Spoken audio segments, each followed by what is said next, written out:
ցանկացած վարույթ, նույնիսկ ամենաօրինական, ձայնագրություններ կլինի եւ այլն, անձը զրկված եղավ պաշտպանության իրավունքից, այդ վարույթը ապօրինի է։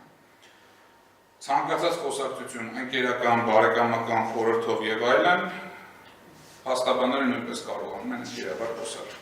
Այսինքն պատահի չի որ փաստաբանի մասնակցությունը մենք գնահատենք օֆիցիալ արժեքատում։ Բայց իմացեք, որ ձեր իրավունքները խախտվելու են եւ առաջին դրա ազգակն է լինելու, որ ձեզ թույլ չեն տալիս փաստաբանի հետ շփվել։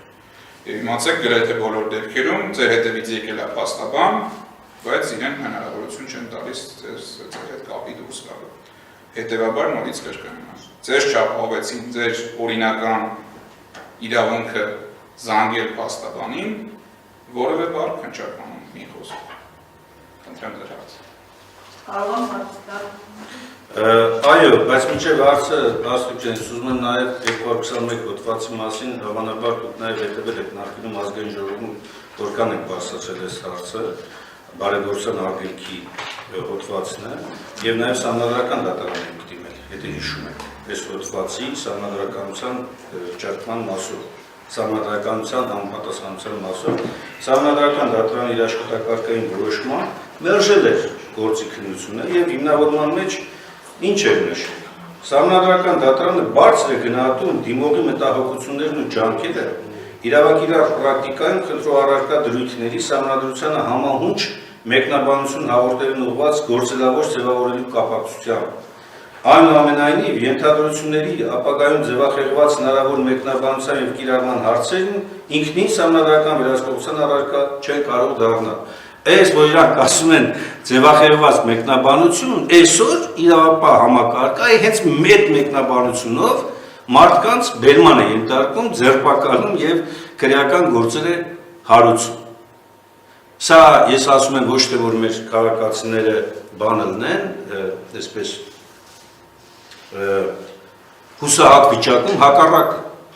այս ապօրինի գործողությունները վերջացնելու ենք մենք, վերացնելու ենք եւ այդ մարդիկ պատասխանատվության առաջ են կանգնելու։ Եվ ուղղակի ուզում եմ եւս մեկ անգամ արձանագրենք, որ մենք էլ ենք դատապարտում եւ անընդունելի է ցանկացած ընտրակաշարք եւ ցանկացած վարչական ռեսուրսի չարաշահում, ահաբեկում, տեղեկատվական,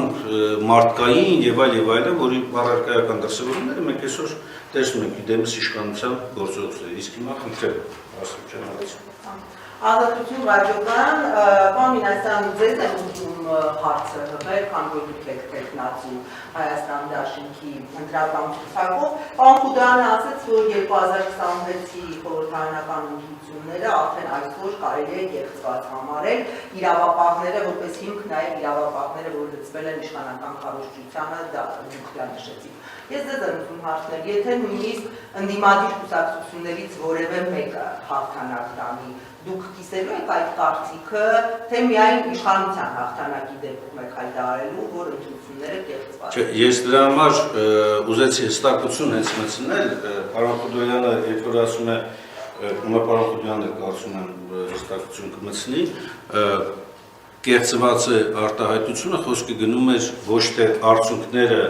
այսպես այս պահին գնահատական տալու, այլ են գործողությունները, որոնք որ այս պայդրությամբ իշխանության պետական մարմինների լիազորությունների իրականացման տիրույթում են, իրականացում են ակնհայտ ապօրինի կերպով։ Եվ դրա համար ես շեշտեցի, սրա իրական պատասխանը եւ արդյունավետ պատասխանը ընտրություններին մասնակցելը եւ այս իշխանությունների մերժելն է։ Ոչ թե վերջնական արդյունքների մասին ենք մենք հիմա խոսում, հա, այսինքն չէ, տեսեք, այս ընթացքում են ապօրինությունների մասին, որոնք որ արձանագրվել են եւ որոնք որ ակնհայտորեն դուրս են ժողովրդավարական ընտրական գործընթացներ ասվածի համատեքստում։ Իդեպ միջազգային դիտորդների հետ մեր հանդիպումների ժամանակ էլ այս արձանագրումները մենք անում ենք, իրանց մեծ մասը, դե գիտեք որ դիտորդները չեն կարող կարծիք արտահայտել, բայց արձանագրումներն անում են, բայց զարմացած հայացքով նայում են, ոնց կարելի է, ոնց կարող է այս բան լինի։ Հիմա ես կարծում եմ վերջնական գնահատականը տրվելու է ընտրություններից հետո, այդ նաև նույն դիտորդների կողմից արձանագրված խախտումների հիման վրա։ Եթե պարոն Կուբյանը կարող եք տերմինների հստակություն ունենալ, որտեղ գեղեցիկը կարող է ընկալվի հենց քվեաթերթիկների հաշվարկի առումով, բայց կարող ենք այդ տերմինը փոխարինել ընտրությունների լեգիտիմության խաթարում։ Այս պայմանությամբ փոխուտ իշխանության բոլոր գործողությունները փոխուտ իշխանության դելեգիտիմացրել են ընտրությունները,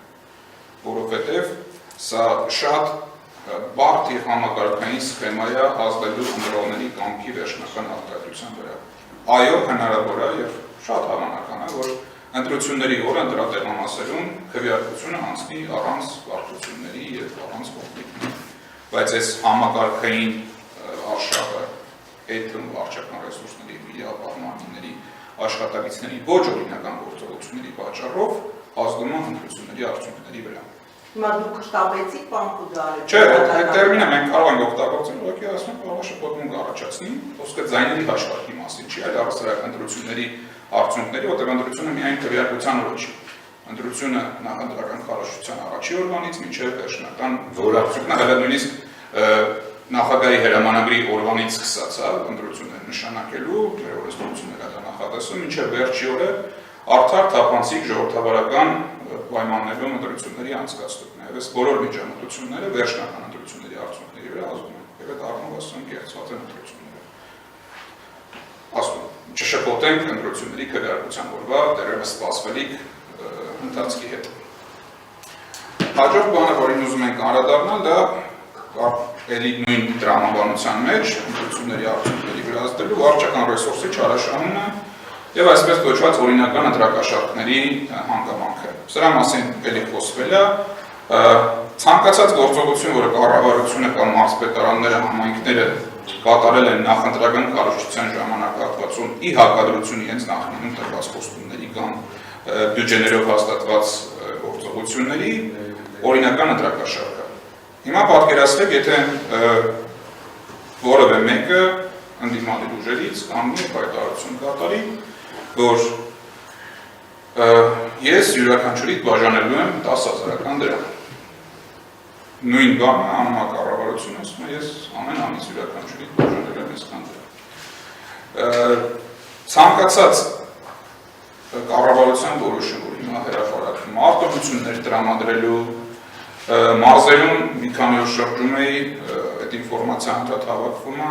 սոցիալական օգնության տեսքով գյուղացիներին հատկացվող բաները, օրինակ չգիտեմ, Գարնան ամենալավ առատ պահին անասնակերի համար փոխհատուցումներ տրամադրելը եւ այլն։